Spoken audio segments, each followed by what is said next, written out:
Hello, Dark Lords and Dark Ladies. It's Big Daddy Neil from sunny Salford, and I'm just sending a very, very quick message to Auntie Tricia to wish her all the very best with her new podcast and new vlog. Is it a podcast? Is it a vlog? I never know the difference. I think it's a vlog, isn't it? Yes. So I'll possibly be popping up occasionally to annoy you on this podcast as well as on the other one. And in my view, the more the merrier. So there's more to watch. So that's double the trouble. So anyway, good luck, Tricia. I'm sure it's going to be brilliant. I'll speak to you soon. Bye.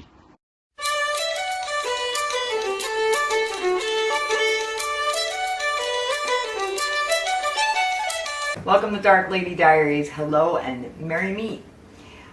Thank you, Neil, for that great introduction. I really appreciate it. Hopefully we'll have you on the show in the future. We look forward to it. We miss you. We love you. And we'd love to see more of what you're doing over there in sunny Salford.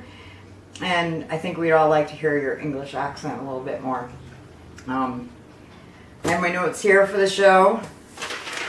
I have notes all over the house because ADHD and shiny things and squirrels, and so wherever I am, I'll just grab a piece of paper and write a note. If I actually go by my notes here, you guys will all be happy to know that my dog Tesla has a veterinary appointment on November 14th. That's a Tuesday, by the way.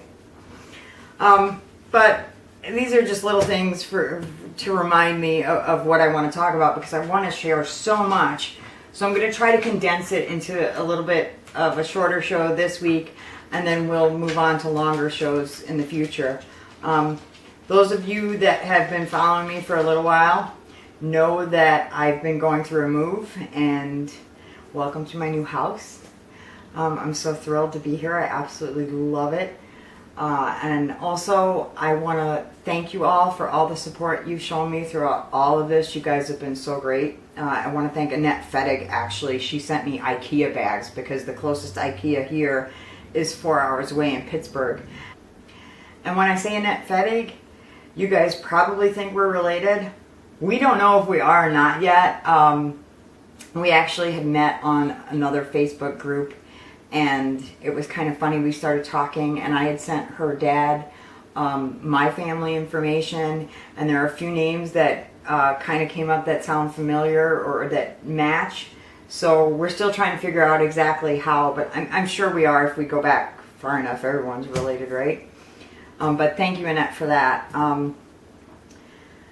This show was originally intended to be started, and then the Facebook page was supposed to be the companion to that. But because of me not being able to film, because of the move and all of that, what it's turned into more is that this show is the companion for the Facebook group. So if you're just watching this show and you're not on Facebook with us, we're over at Dark Lady Diaries over on Facebook.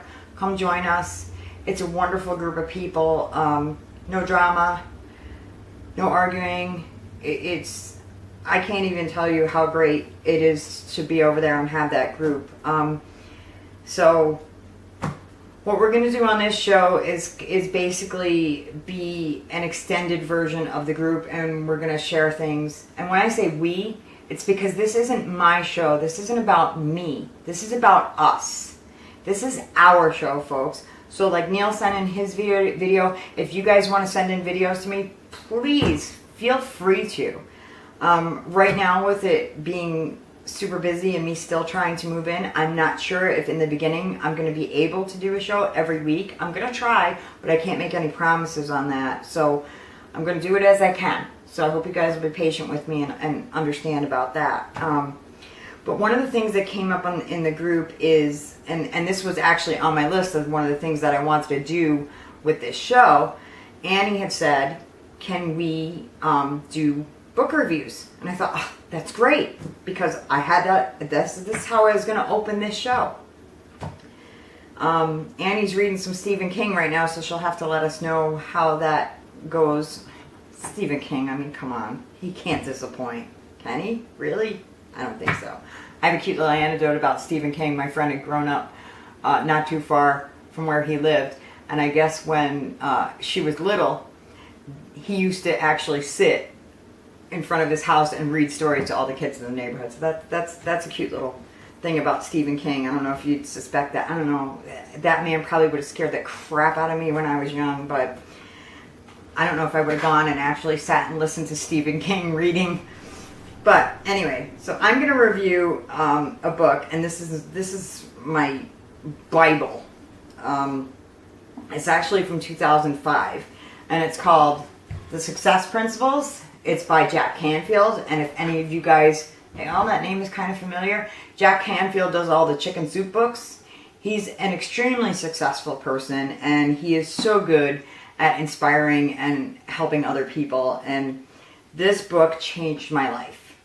I'm not sure if it looks like this because this is actually the Advanced Reader's Edition. What I mean by that is if you go to a bookstore or library, whatever, and you see books and they have quotes on the back, it's because they've sent out these advanced reader editions, and in them they put a little business reply by mail postcard with you fill out the title of the book and the comments, and they'll go through these cards and they'll pick the comments that fit, that they want to put on the jacket cover of the book. I would say go to the library and get this, and if you like it, you might want to think about buying it. I'm a huge supporter of libraries. If you can get a book at the library, get a book at the library. And I've written book. My book, I donated to our local library system. Sometimes things aren't all about money. But this book, back in 2005, see, this is actually instead of, well, you can't see it because it's not going to be close enough to the camera, but I'll explain it to you. Instead of having the quotes on the back, they have the marketing campaign on the back of it. But in 2005, it sold for $24.95. You can probably find it used on Amazon a lot cheaper now. But like I said, I like actually having a copy of it so that I can go through it and reread it. But inside there are 64 principles on how to be successful at life. And it's successful at life, not just business. It's life. The subtitle of this book is How to Get From Where You Are to Where You Want to Be. And I think one of the main things about being successful in anything, before you can be successful in business, you need to be successful with yourself. You need to build you from the inside out. Then you go and be successful in business. But I'm just going to read to you a little bit from the first principle and explain that, yeah, I'm blind as a bat. I need my glasses. This is what really kind of changed my life, is this one sentence. So principle one is take 100% responsibility for your life. That's the line that changed my life. And after I read a little bit from the book, I'll explain to you why. One of the most pervasive myths in the American culture today is that we are entitled to a great life, that somehow, somewhere, someone, certainly not us, is responsible for filling our lives with continual happiness, exciting career options, nurturing family time, and blissful personal relationships simply because we exist. But the real truth, and the one lesson this whole book is based on, is that there is only one person responsible for the quality of life you live. That person is you. If you want to be successful, you have to take 100% responsibility for everything that you experience in your life. This includes the level of your achievements, the results you produce, the quality of your relationships, the state of your health and physical fitness, your income, your debts, your feelings, everything. This is not easy. In fact, most of us have been conditioned to blame something outside of ourselves for the parts of our life we don't like. We blame our parents, our bosses, our friends, the media, our coworkers, our clients, our spouse, the weather, the economy, our astrological chart, our lack of money, anyone or anything we can pin the blame on. We never want to look where the real problem is, ourselves. So that's just the opening to this book, but those words changed the way that I thought about my life and really empowered me to take control over my future. Before that, I used to say, oh, well, I'm not a cop because my ex-husband wouldn't let me be one. True story, I took the police test. I was this close to being a NYPD police officer. And my ex-husband wouldn't give me the money that I needed to get into the city for, I forget, I don't even remember what it was, but I needed to go in for an interview, and he wouldn't give me the money. Now, I used to say that he was the reason why I wasn't a cop.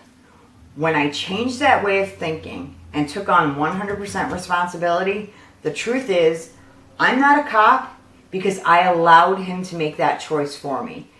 Because if I had really taken responsibility for myself at that moment when he wouldn't give me the money, I could have called an ex-boyfriend. He would have taken me into the city by himself to make sure I was there.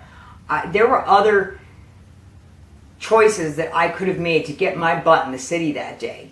And I allowed him to make that decision for me because he said, I don't want my wife being a cop.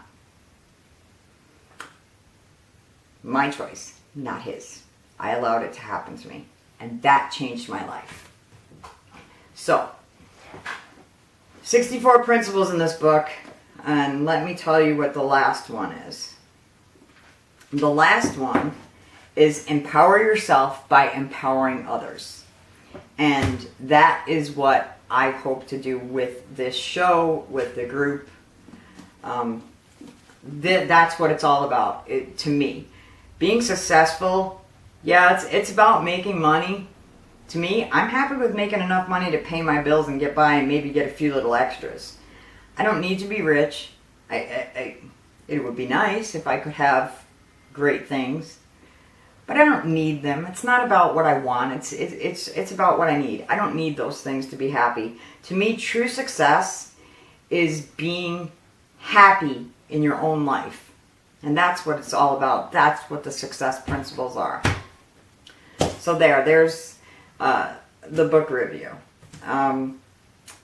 With my new house came this beautiful new kitchen, and I actually have more space than the size of this book to put stuff on the counter. So one of the other things that I also wanted to cover was recipes. And Chris Pearson over in our group has been wonderful in volunteering to put together a file of recipes that we'll be able to access to the group. All free of charge, no charge for any of this. Just group members sharing their recipes, and then Chris is going to compile them all. Instead of having to scroll through feeds to find, oh, where's that corn chowder recipe that Angie shared? Well, here it is in the file in the group. So I know a lot of us would rather spend time working on our art than being stuck in the kitchen. And one of the things that I do, and I am by far not the best cook in the world. We're going to work on that, though, with the recipes. So you guys are going to go on this journey with me as I try these recipes. But one of the things that I want to try doing is making things that are easier so that I can throw it in the crock pot or whatever and still have more time for cooking. Well, one of the things that I do for that right now, because you guys are cooking honey glazed this and braised that, and I'm like, yay, I made some hamburger helper, woo! I made dinner tonight. I shared my recipe for ice cubes because I'm a little sarcastic and snarky, and people know it. But one of the things that I do is I buy the family packs of beef. So number one, I'm saving money because I'm getting a lower price because I'm buying in bulk, and number two, I can work with all this beef at once. So what I do is I'll cook up either one or two of those big packets of beef all at the same time. Can't fit it all in one pan, obviously, but I'll do a couple of different go-throughs. And what I do is I brown the beef, drain it. I put some peppers and onions in the pan, and then enough garlic to kill everyone in Transylvania because I'm Italian and I have to have like tons of garlic. I put garlic salt on everything. I put garlic in everything. It's honestly, I'm literally this much Italian, but I've got the Italian hands. This is how this is the Italian in me. How do you shut an Italian up? Make them put their hands in their pockets. I'm actually 50% Croatian, so it's close enough to Italy. I was raised by all Italians. I was raised in a very large Italian family. Well, I wasn't raised by all Italians, but I was raised around a very large Italian family. So I talk with my hands and I put garlic in my food. And here. This is the other Italian thing. You don't listen? That's the other Italian thing, the great wooden spoon. And it always makes spaghetti sauce taste better, and I couldn't figure out. I made some spaghetti sauce maybe 2 months ago. I said, damn, that tastes so good. So there's something about a wooden spoon that makes spaghetti sauce taste so much better. And my girlfriend said, yeah, bacteria. Probably, but I don't know. It tasted like home. So, but that's what I do. I'll have to actually figure out proportions and add that to the recipe page. So what I do is after I have all that ground beef cooked up, I freeze it in little quart bags. So it's about a pound per bag, but then I can pull it out when I want to make a meat sauce, or if I want to make my hamburger helper. I'm not going to share the recipe for hamburger helper with you guys. And the peppers and onions and garlic really go with everything. I mean, you can make a pot of chili with it. Those 3 things just seem to go with every meal. It just adds a little bit more flavor to every meal. So there's my cooking tip for the week. We'll get into more complicated projects as time goes on. And I get my crock pot out.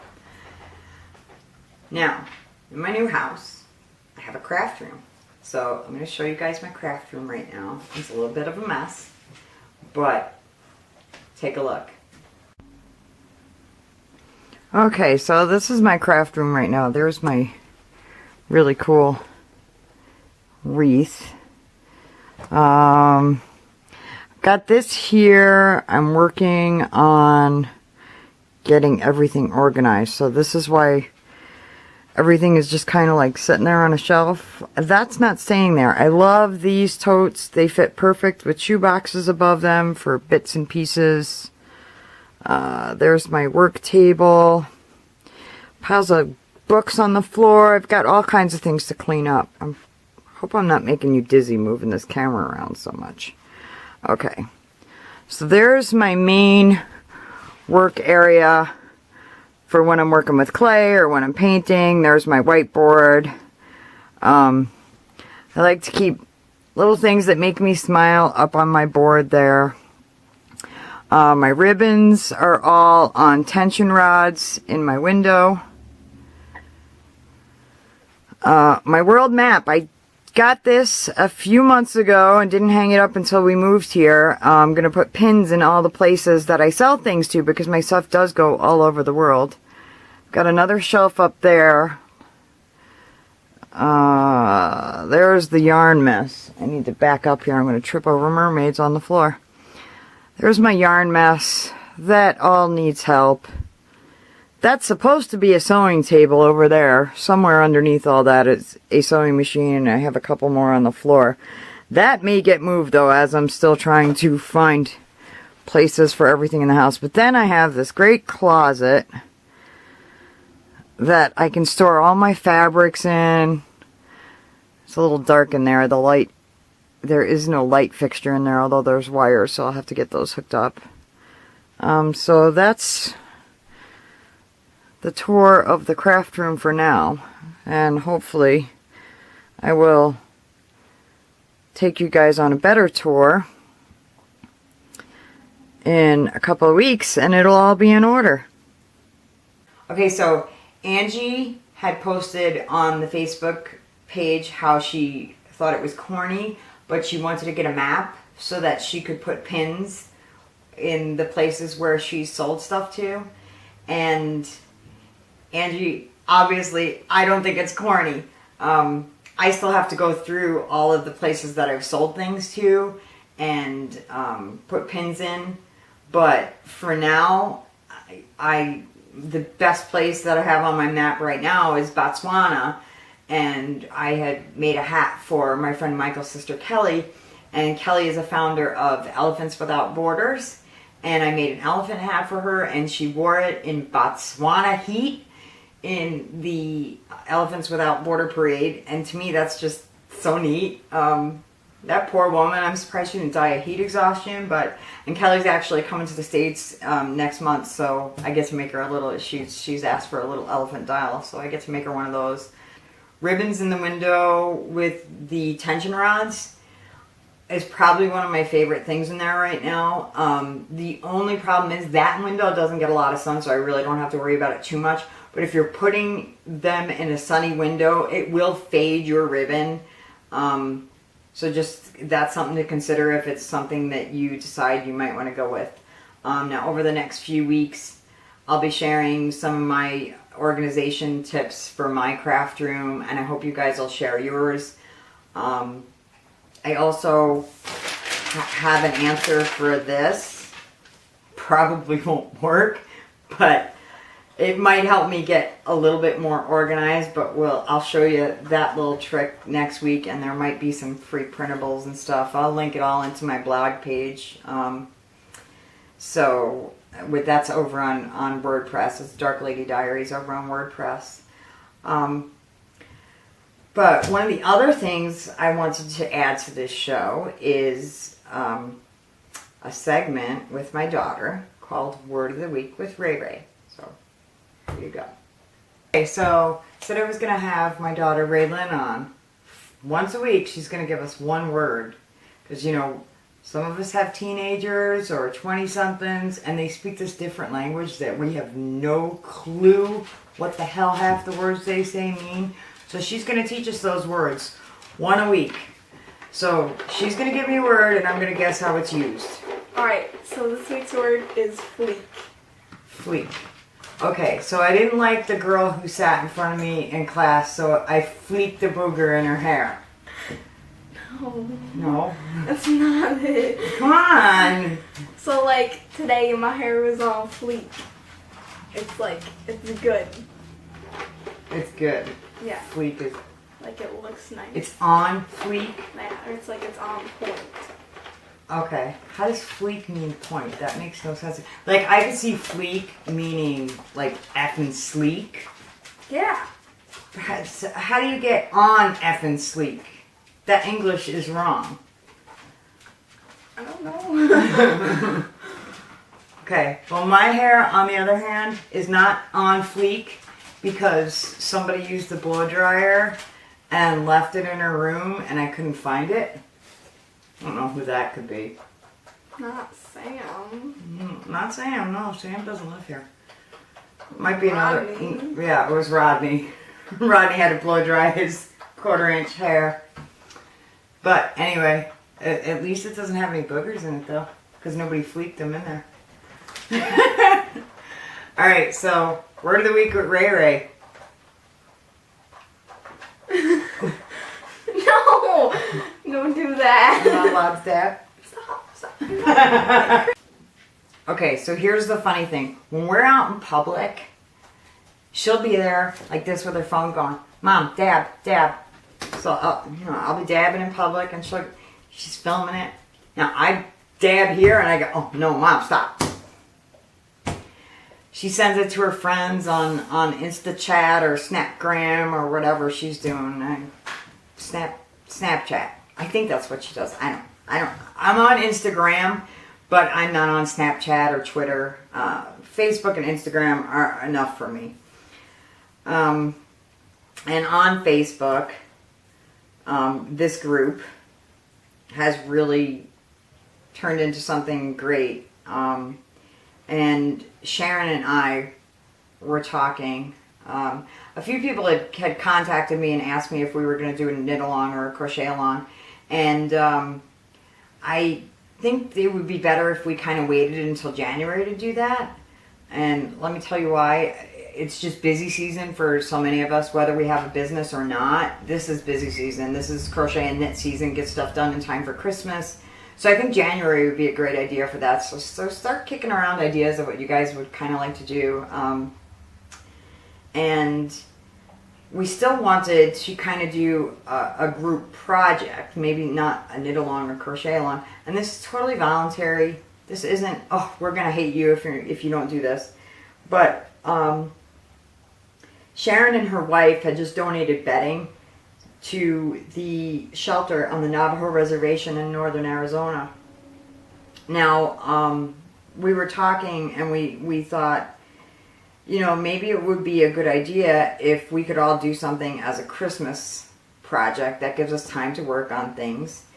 And we came up with the idea of filling stockings for the people that are over at the shelter over there for Christmas. Sharon had said that there was a need for hats and gloves because people think, oh, it's Arizona. Well, Arizona gets very cold in the winter. It reaches freezing temperatures in the desert at night. So that's just a little something to think about. There are plenty of free hat patterns out there. I'm thinking about sharing one by Vicki Howell, and it is a knitted rib hat. So it's super easy to make, and because it's ribbed, it can fit a number of different size heads. So that's something to think about. If you'd like to join us, we'll probably put together an event page for that.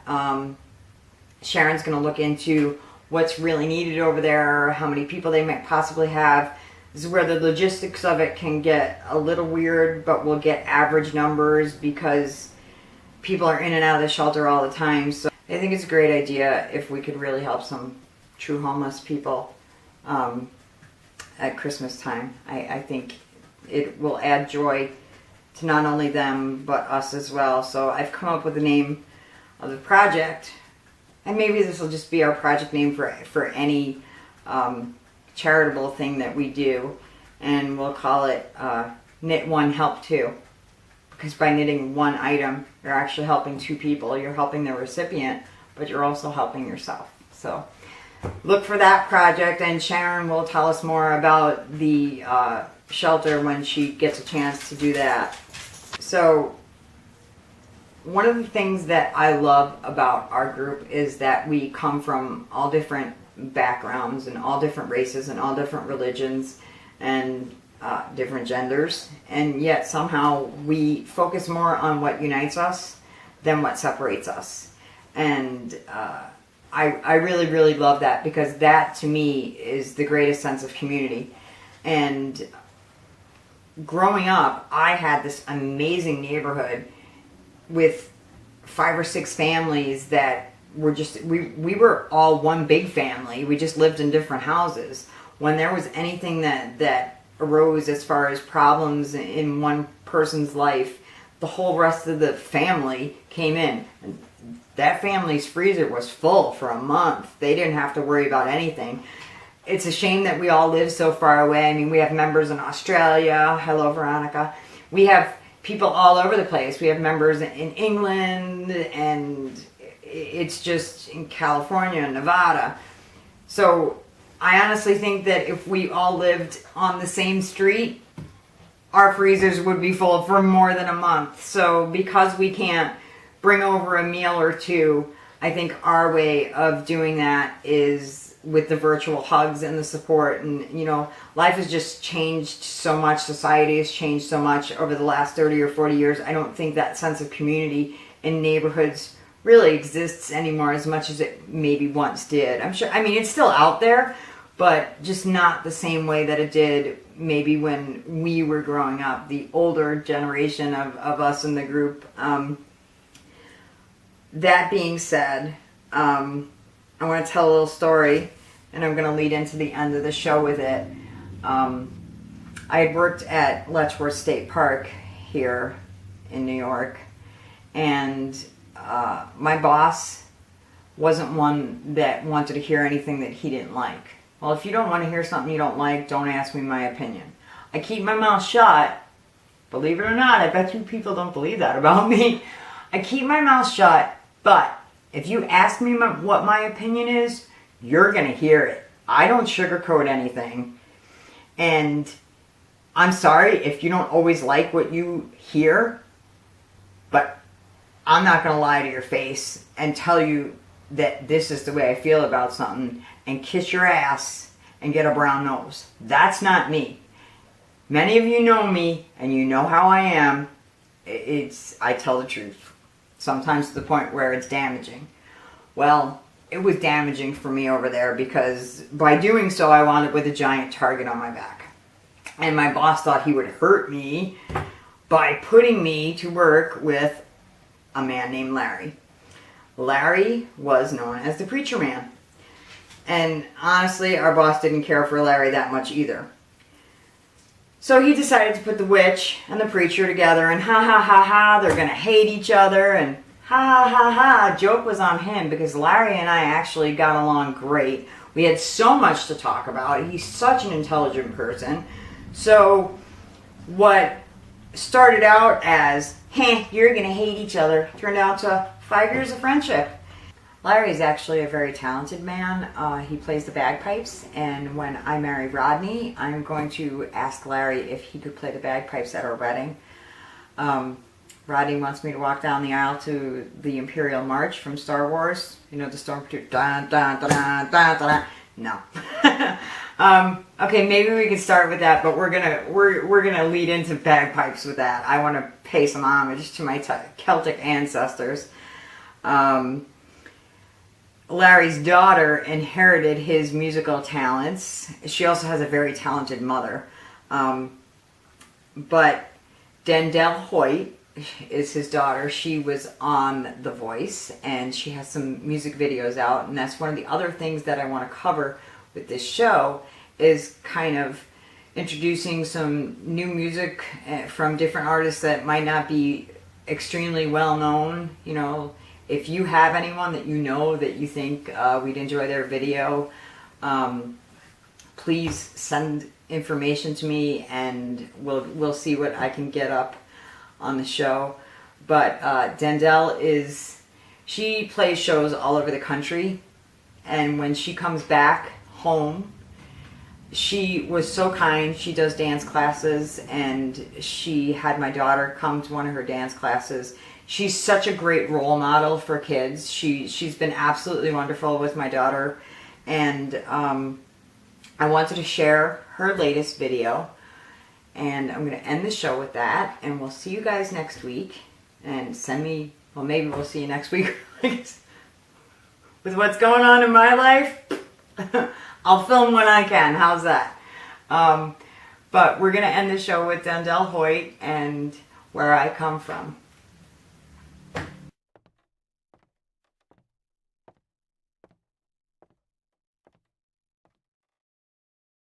Where I come from is who I am. My roots run deep. Here I learned how to stand. Everyone knows your name, and your mamas too. And they're all real proud of whatever you do. From the fields that I danced in to the Tennessee, hills rolling by me, I wish I was so free. The grass in my toes, the corn growing rose, my heart will stay here wherever I go. And I don't know where I'm going, but I know where I've been, and I'll do anything to get there again. I'll find my way back if it takes all I have.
everything you dreamed of.